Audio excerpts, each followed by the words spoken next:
ভারতের পুশিন মেনে নেবে না বাংলাদেশ, বরং পুশিন চেষ্টা প্রতিরোধ করবে বিজিবি। সাংবাদিকদের প্রশ্নের উত্তরে পররাষ্ট্র প্রতিমন্ত্রী জানান, বাংলাদেশ ও ভারতের সীমান্তরক্ষীর আসন্ন বৈঠকেও এ নিয়ে আলোচনা হবে।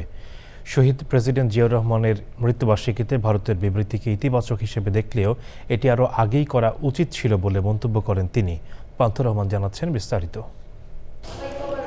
পশ্চিমবঙ্গ নির্বাচনে রাজনৈতিক পট পরিবর্তনের পর বাংলাদেশ ভারত সীমান্তে অস্থিরতার মূল কারণ ভারতের পুশ ইন চেষ্টা। বিষয়টি নিয়ে শক্ত অবস্থানে ঢাকা। ৩-৪ বার আমি শুনেছি যে পুশিনের একটা অ্যাটেম্প্ট হয়েছে, সেখানে বিজিবি খুব শক্ত ভূমিকায় ছিল এবং প্রতিহত করেছে, এবং এইটাই কন্টিনিউ করবে। যতবার তারা এটা চেষ্টা করা হবে ততবার বিজিবি প্রতিহত করবে এবং আমরা এটার প্রতিহত করার চেষ্টা করব এবং করব।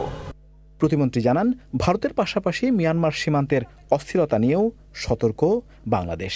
প্যারাডাইম শিফটের কথা আমরা শুনছি যে তারা তাদের ফরেন পলিসি বাংলাদেশের ব্যাপারে কীরকম হবে সেটা তারা সিদ্ধান্ত নেবে। যে সিদ্ধান্তটা যেন ইতিবাচক হয় সেটা আমরা আশা করব। শহীদ প্রেসিডেন্ট জিয়াউর রহমানের মৃত্যুবার্ষিকীতে ভারতের বিবৃতি প্রসঙ্গেও কথা বলেন প্রতিমন্ত্রী। শহীদ রাষ্ট্রপতি জিয়াউর রহমানের অবদান বাংলাদেশের মুক্তিযুদ্ধে, বাংলাদেশের স্বাধীনতা যুদ্ধে, সেটা সর্বজন স্বীকৃত, আন্তর্জাতিকভাবে স্বীকৃত, সকলেই জানে। তো সেটা তো আগের থেকে হওয়া উচিত ছিল আমি মনে করি। তো ওনারা যে স্টেটমেন্টটা দিয়েছেন সেটা অবশ্যই আমরা সাধুবাদ জানাই। প্রধানমন্ত্রী তারেক রহমান চলতি মাসের শেষ সপ্তাহে চীন সফর করছেন, এমন সংবাদের সত্যতা নিয়ে করা প্রশ্নে প্রতিমন্ত্রী জানান, তিনি কবে নাগাদ কোথায় সফর করবেন তা নিশ্চিত হয়নি।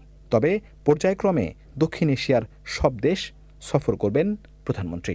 ওনার যে ভিজিটগুলো হবে সেগুলো শীঘ্রই শুরু হবে, পর্যায়ক্রমে ভারতেও হবে। পান্থ রহমান, চ্যানেল আই, ঢাকা।